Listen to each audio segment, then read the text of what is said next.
Lui qui donne la vie. C'est lui qui nous donne la vie aujourd'hui. Et il la donne à qui il veut. Amen.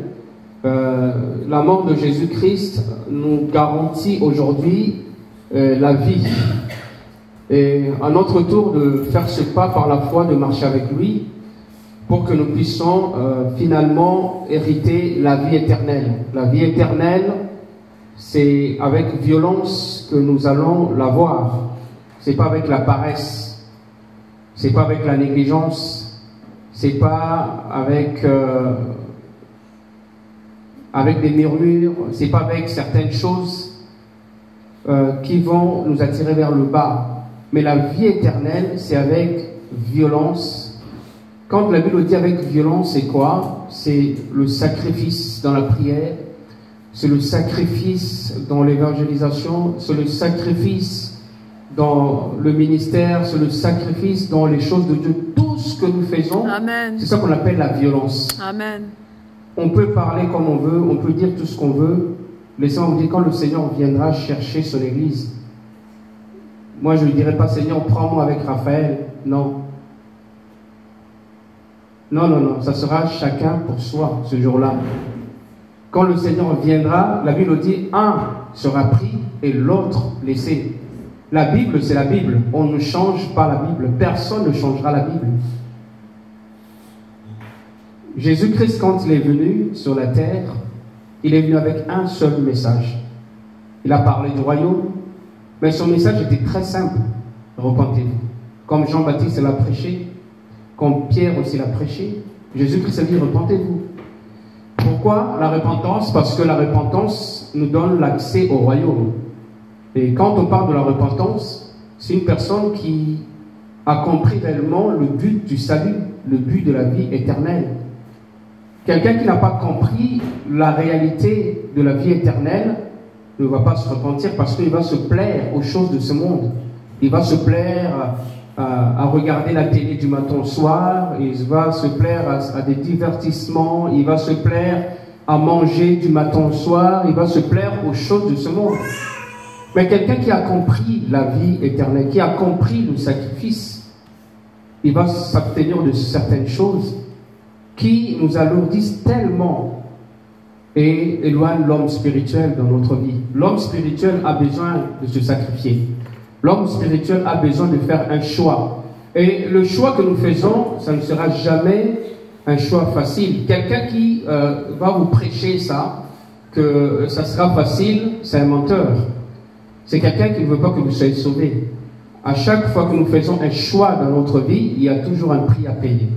Est-ce que quelqu'un peut dire Amen? Amen. Alors, Jésus-Christ, celui qui donne la vie, il la donne à qui il veut. Donc, il est venu dans ce monde pour nous donner la vie et la mort s'enfuit devant lui. Quand nous avons Jésus-Christ, la mort s'enfuit. C'est-à-dire quoi? La mort, on parle ici de la mort spirituelle. Parce que moi, je ne peux pas concevoir une personne qui vit, qui respire la prière, qui vit la parole, qui respire la parole, que la mort, comme on appelle ça, l'esprit d'assouplissement vienne dans sa vie. C'est impossible. Parce que quand on respire Jésus, quand on se réveille, on est dans la louange, on est dans l'adoration, on est dans la prière, les ténèbres s'enfuient. Alléluia. Parce qu'on apporte la lumière dans notre vie. Je suis la lumière. Parce que Jésus-Christ vit en moi.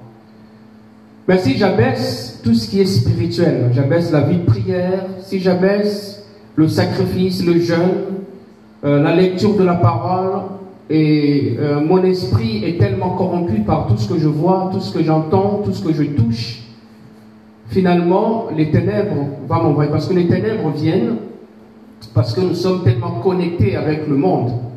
C'est pour cela, chacun d'entre nous doit savoir choisir. Et de nos propres forces, on ne peut pas avoir la capacité de faire un choix.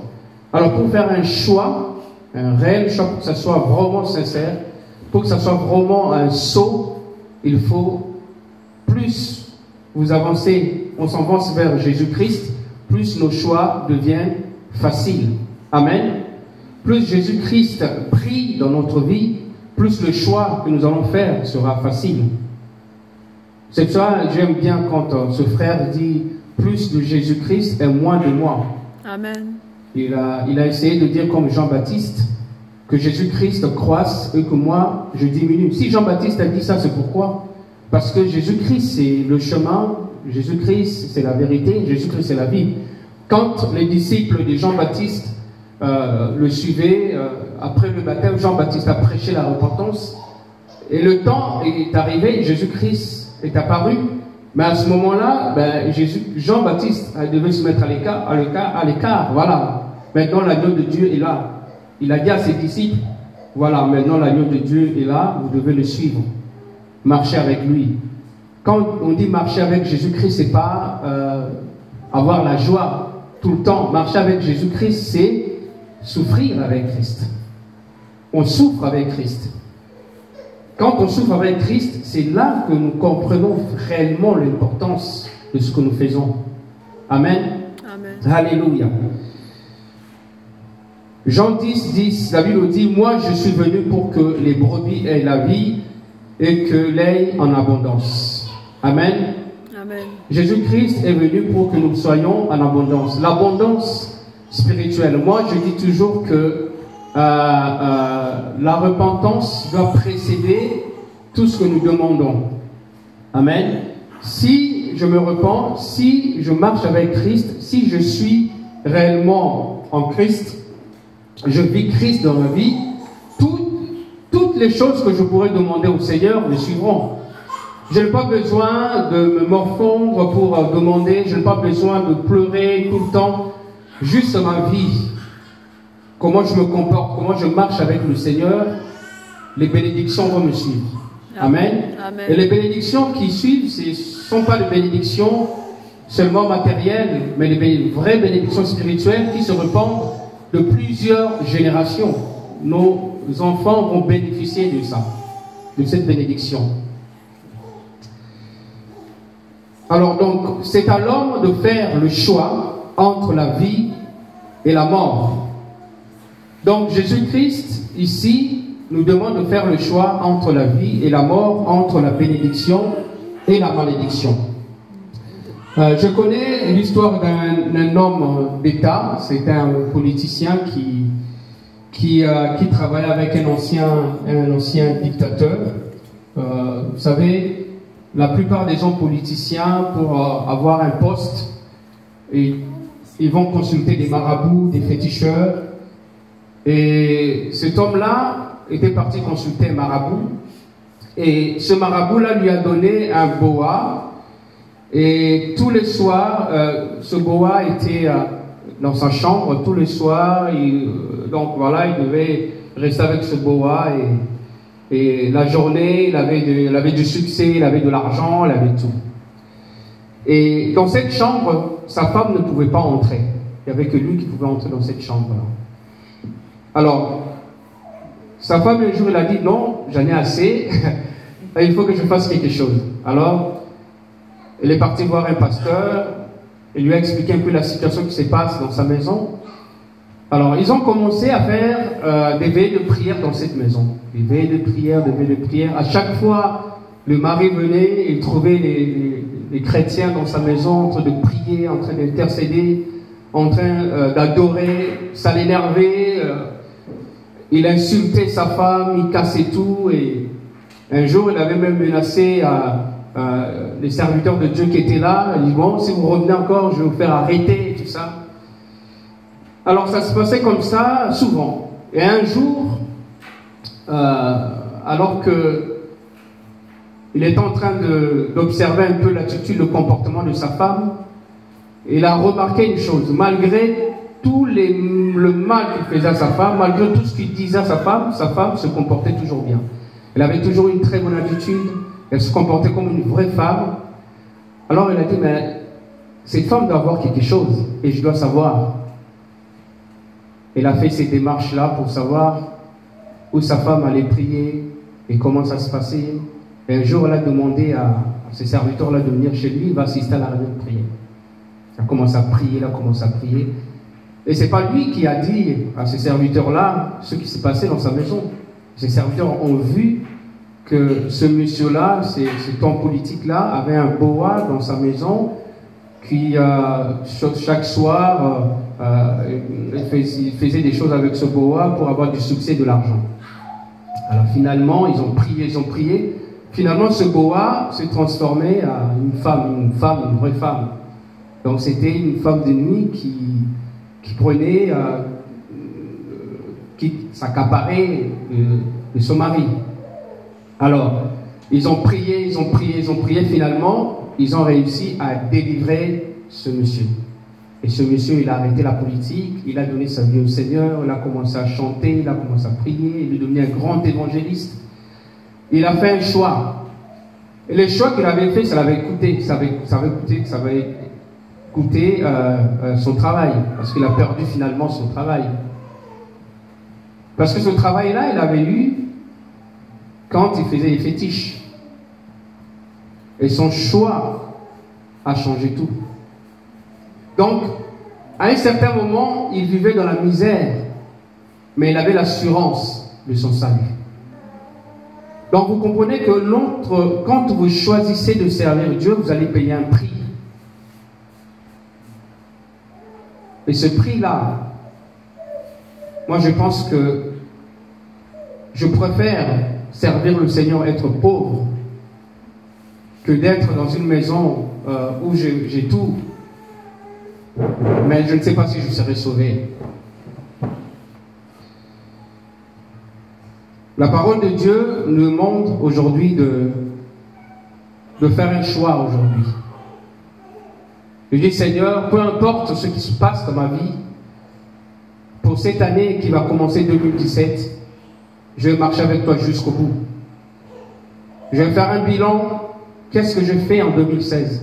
Qu'est-ce que je fais pour l'Église? Qu'est-ce que je fais pour le Seigneur? Est-ce que mon bilan est positif ou négatif? Quelqu'un qui ne fait pas un bilan, c'est quelqu'un qui n'ira pas loin. Il faut accepter. Si le bilan est négatif, il faut se servir de ce bilan négatif pour aller plus loin avec le Seigneur. Et ce bilan négatif ce ne signifie pas que tu n'es rien, tu ne peux rien faire pour le Seigneur, tu n'as pas d'appel ou quoi que ce soit. Le bilan négatif signifie qu'il y a des choses à améliorer. On peut aller plus loin avec le Seigneur.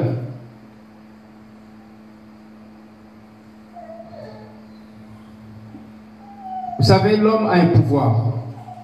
C'est quoi le pouvoir de l'homme? De choisir. Le pouvoir de l'homme, c'est le pouvoir de choisir. L'homme lui-même a cette responsabilité de prendre une décision. Comme aujourd'hui, avant de venir ici, nous avons pris une décision. Nous avons pris une décision de venir ici. Personne ne nous a forcés. Un autre exemple, avant de signer un contrat, avant de signer un document, ce document-là qui va nous engager à quelque chose, on prend une décision. On prend le temps de lire. On réfléchit, on dit, est-ce que ma signature va m'engager à quelque chose? Notre vie, c'est un ensemble de choix. On choisit de servir le Seigneur. On choisit de s'engager. Quand on prononce cette parole, Seigneur, je te suivrai jusqu'au bout, on a signé. Alléluia. On a signé, on dit, Seigneur, je comprends les souffrances, je comprends les hauts et le bas, mais je décide quand même de marcher avec toi. Amen. La Bible dit, dans Job 22, verset 28, si tu prends une décision, elle se réalisera pour toi. Il faut prendre une décision. Et si tu choisis la vie, sur tes sentiers, la Bible dit, brillera la lumière. Choisir la vie signifie choisir Jésus-Christ, parce qu'il a dit, je suis la vie. Amen. Amen. Et aujourd'hui, tous ceux qui marchent sans Jésus-Christ, la lumière ne brille pas sur leur chemin. Ils marchent dans les ténèbres, ils trébuchent. Donc notre vie est un ensemble de décisions. Dans Matthieu, chapitre 27, nous parle de cette histoire, la comparution de Jésus-Christ devant Ponce Pilate. Vous connaissez bien cette histoire. Ponce Pilate, c'est c'est un gouverneur romain. qui possédait le droit. La Bible dit que Ponce Pilate possédait le droit de vie ou de mort. Et c'est lui qui décidait, voilà, si cette personne doit être pendue, clouée à la croix ou non. Et après avoir lié le Seigneur Jésus, Pilate l'interrogea et lui dit: es-tu le Fils de Dieu? La première question, es-tu le Fils de Dieu? Et Jésus lui répondit: tu le dis. Et pendant que les gens qui étaient là l'accusaient, Pilate lui dit: n'attends-tu pas de combien de choses que les gens t'accusent? Les gens accusaient quelqu'un qui était juste, qui n'avait rien fait. La Bible dit que Pilate était étonné que Jésus-Christ ne répondait pas à toutes ces questions, alors que les gens l'accusaient. Et un peu plus loin, alors que la foule voulait que Pilate relâche Barabbas à la place du Seigneur, mais Pilate n'avait aucune raison valable de condamner le Seigneur. Parce qu'il a interrogé Jésus, il a interrogé les souverains sacrificateurs. Et il n'avait aucune raison pour condamner le Seigneur. Là, il se trouve devant un fait accompli, il doit faire un choix. Pilate doit faire un choix. Et la foule crie. Et comme la tradition voulant qu'un condamné à mort soit gracié lors des fêtes de Pâques, Ponce Pilate utilise cette occasion pour semer maintenant la confusion. Et il savait très bien qu'il y avait une loi comme ici en France, on appelle ça, comment on appelle ça? Gracier quelqu'un, il y a un mot juridique? Non. Comment? Amnistier. L'amnistie. Vous avez vu, vous connaissez Jacqueline Sauvage. Voilà, donc François Hollande l'a gracié il y a 2-3 jours. D'accord? La grâce présidentielle, l'amnistie. Le président a le droit de le faire une fois par an, il me semble. Et il l'a fait. Et ça, c'est biblique, ça vient de la Bible. Ça vient de la Bible. Et Ponce Pilate avait ce pouvoir-là, à ce moment-là, de dire, voilà, je libère Jésus-Christ parce que pour moi, c'est un homme juste. Au lieu de faire cela, il fait sortir le Seigneur Jésus-Christ et Barabbas. Il fait sortir Jésus et Barabbas. Et lui-même, il fait la présentation. Il présente d'abord Jésus-Christ. Il dit: Jésus de Nazareth, roi des Juifs. Ça, c'est lui qui dit, roi des Juifs.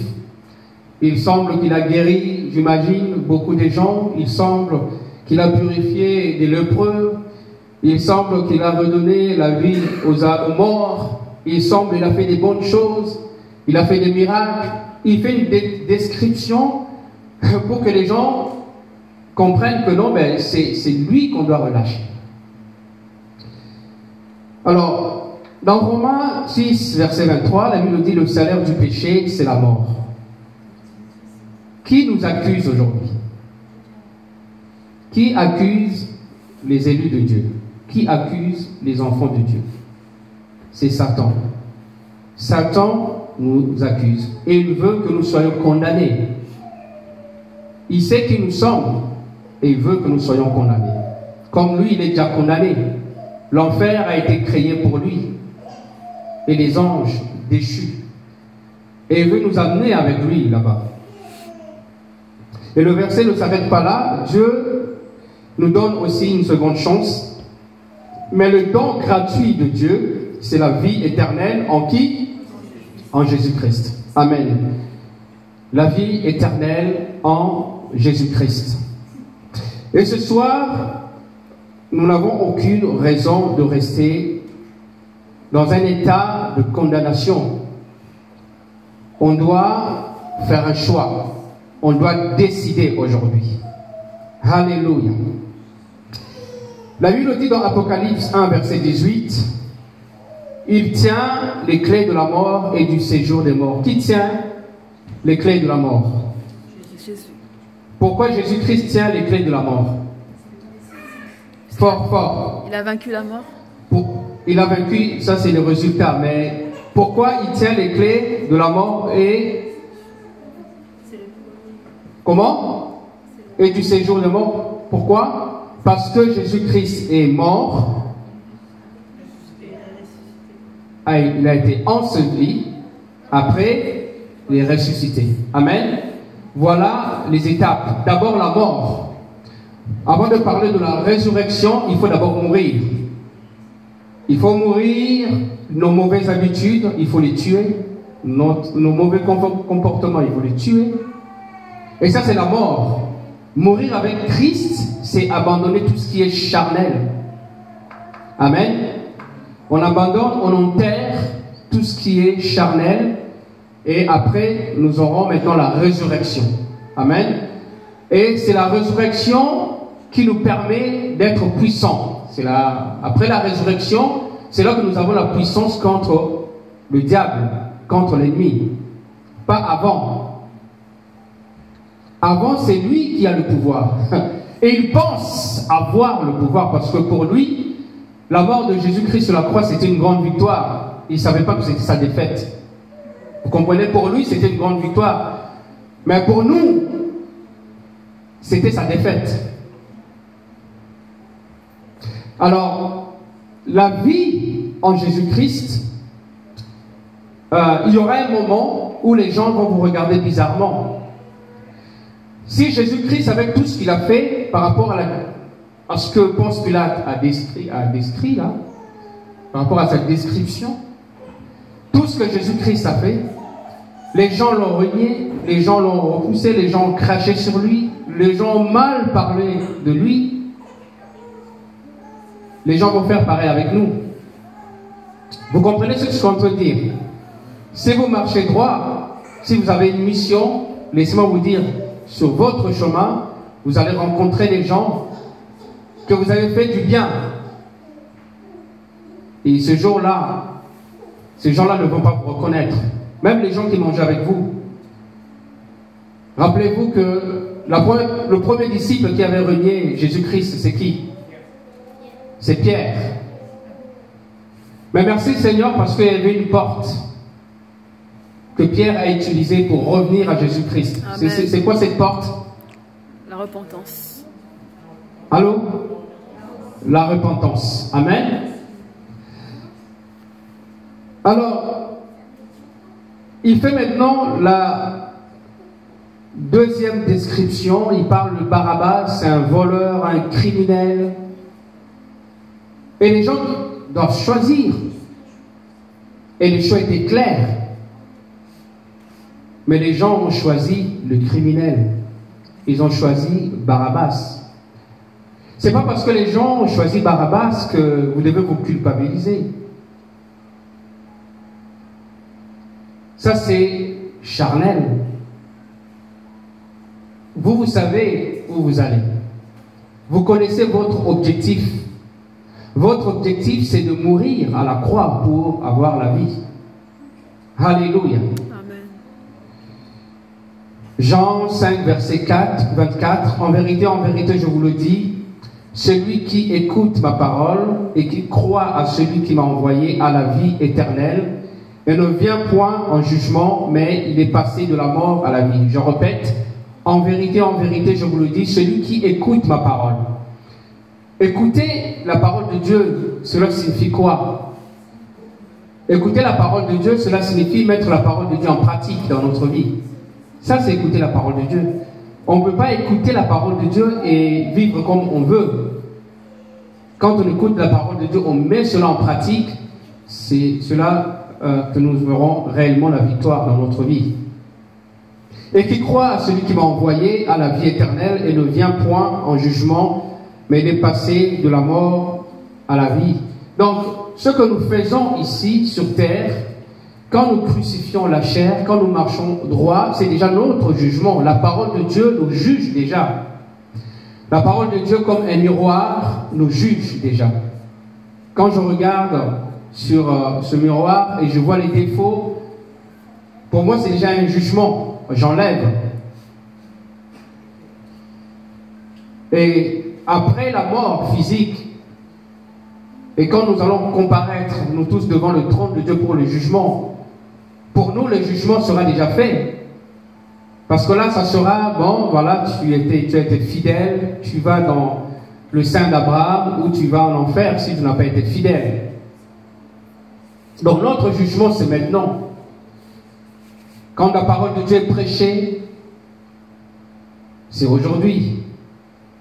Quand vous allez dans un endroit où tout le monde fait des choses contrairement à ce que vous faites et vous restez stable, c'est ça.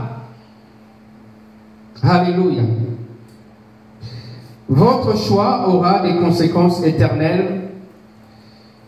Pour que deux personnes soient réconciliées, chacune des deux personnes a une part à faire. L'un demande pardon, l'autre pardonne. L'un s'excuse, l'autre accepte ses excuses. L'un repart son tort, l'autre accepte la réparation. Quand on est face à une situation comme celle-là, où on doit dire pardon à quelqu'un qui t'a fait du mal, où on doit pardonner à quelqu'un qui t'a fait du mal, c'est là qu'on reconnaît réellement un vrai chrétien. C'est là qu'on reconnaît réellement que cette personne vit comme Jésus-Christ, marche comme Jésus-Christ.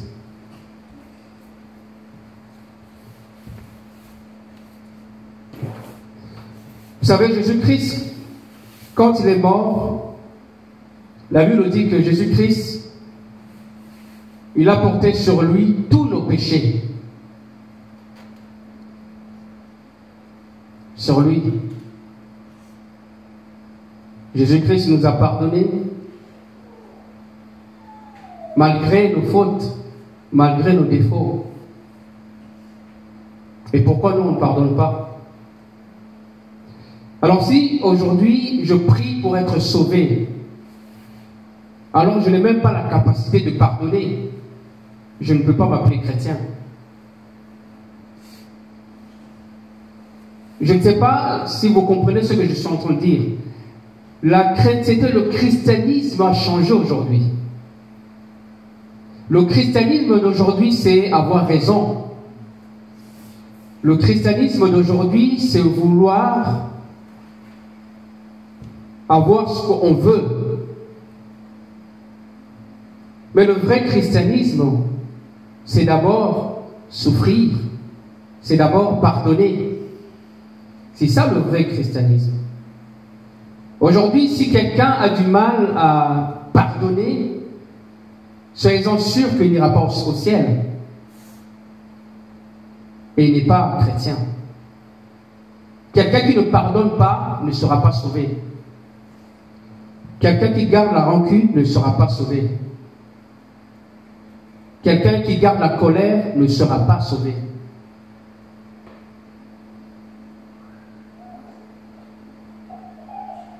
L'année 2016 ne doit pas se terminer comme ça. Vous ne devez pas terminer cette année avec cet état-là de rancœur, de colère, de calomnie, de médisance. C'est ça qui apporte l'interdit à l'Église. Le péché, dans toutes ses formes. L'année 2016 a été pour nous une année de combat, une année très très dure. C'était notre chemin de la croix. Jésus-Christ, après le moment de gloire, il a ressuscité les morts, la foule l'a acclamé, la foule a crié le roi. La même foule l'a crucifié. Mais ce n'était pas fini. On reconnaît les vrais chrétiens quand nous sommes dans la vallée. Amen. Qui va rester? qui va se décourager? Qui va continuer? Voyez-vous, le Seigneur est en train de faire le tri. Il est en train de faire le tri. Et demain, le Seigneur va élever certaines personnes. Il va élever les personnes qui ont su se tenir quand la tempête a soufflé très fort. Laissez-moi vous dire, je vous dis avec un esprit doux, avec un esprit prophétique, je vais vous dire ce qui va se passer en 2017. 2017, ça va être une année de restauration. Amen. Nous avons eu des prophéties et moi je crois au message prophétique. Amen. Et aujourd'hui, pendant que je parle,